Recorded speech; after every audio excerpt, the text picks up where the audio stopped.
Welcome again, everybody. Today I wanted to tell you about my adventure from last week where I went to an event called Warhammer'd. And I'll narrate through a few things as we go along, but rather than you stare at my ugly bald head, I will just go through some pictures and I'll tell you about it through the background of that. Here we go. So this happy fellow that you're looking at is Paul Ting. He's the brainchild and mastermind behind Warhammer'd. It's been around for 3 years that he's done this. Runs on the 27th and 28th of July. It is a 2-day event with 5 games, and the uniqueness of it is that every single scenario has its own custom-made battlefield of terrain that he has painstakingly put time in over the years. The guy's a master hobby champion and is the true reason why an event like this is possible. Now, it's also worth noting that each participant was asked to bring 2 different army lists for this event. The primary one, which we fight most of our battles with, was 2,996 points.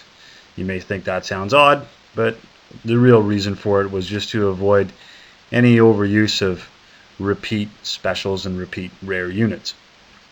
We were also asked to bring a 2,250 point army. Now, this was used in some scenarios that used both an attacker and a defender, but that kind of might be a misnomer, and I'll give you an example. There was a siege one where the attacker, who had his full value of army, was defending his own siege towers and trebuchets against a sortie force that was at the smaller rate, 2250, to come out and smash it down. Another thing that was very unique about this is that we were allowed to employ Storm of Magic monsters as well as things from the Monstrous Arcanum. Now, not all of them. There was a limited list, but for example, we saw things like a Carnosaur in a Chaos Army. We saw Frost Dragons. We saw Siegebreaker Giants. We saw Arachnarok Spiders with the Dwarfs. You know, all variety of things, and it really added to a good flavor of mix and reinforced once again that this is a tournament for hobbyists primarily. Paul's really taken a painstaking effort to represent all of the Warhammer world, all the corners of it. He does have a couple of tables dedicated to Chaos Waste because that's what he really loves the most, but he goes out of his way to make battlefields for Khemri, for a couple of different villages of the Empire. You'll see in the snapshots here Barak Var, which is the coastal dwarf stronghold.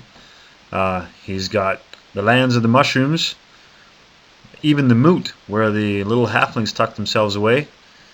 Safari is in there. He's got some elven terrain.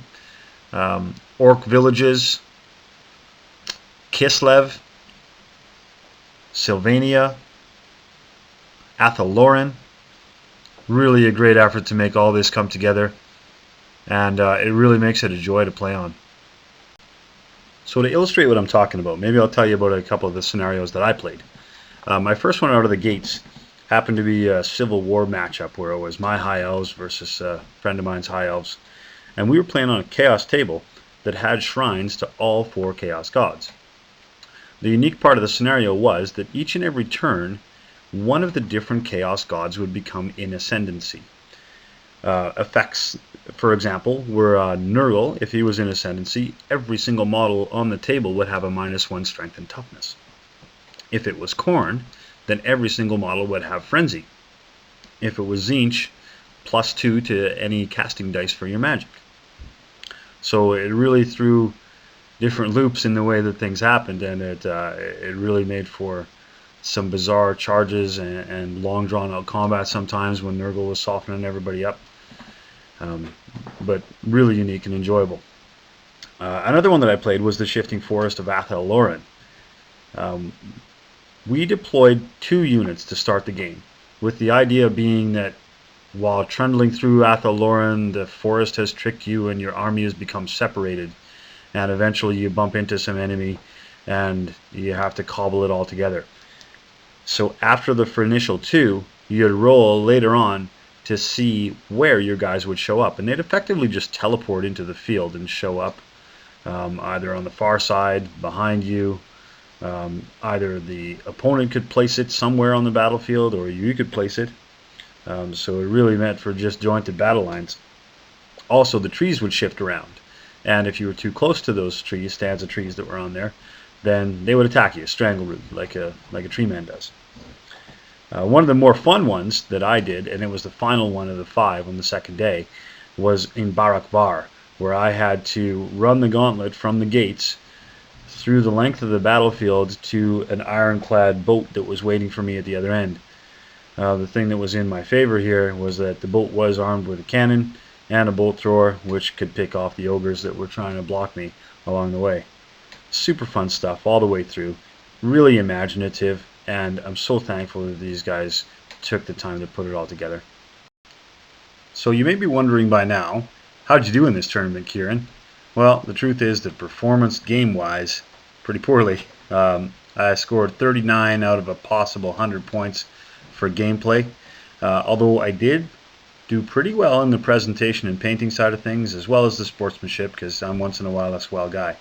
So finished a little above mid-grade through the pack out of 46 participants. Overall, pretty happy with my weekend. I had an enjoyable time with all the guys there. In fact, I was lucky to play 3 guys I'd never played before, and they're all fantastic. I'd play them again. So my conclusions on all this is that regardless of wins or losses, this is such a fantastic exhibition of the hobby of Warhammer that we all love. And I want to thank Paul again for putting on the show and making it the highlight of every Warhammer player in Alberta's year. Well done, sir. So since you made it this far and saw all the wonders of Warhammer'd and the display tables and the scenery, a little bit of the action of the games, I am going to follow this up with another video that will more pointedly show off the armies that were there and the ones that were nominated for the best ones on the scene. So watch for that, and I'll put a link below too.